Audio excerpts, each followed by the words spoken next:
السلام عليكم ورحمة الله وبركاته. soo dhawaada asxaabay masha Allah. Waxaan halkan ku haystaa 3 xabo oo ukun ah iyo moos ah.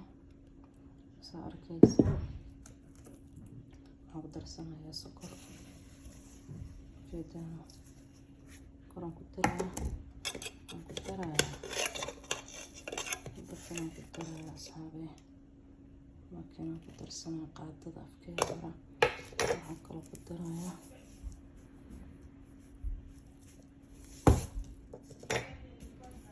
ku darsanayaa cusbo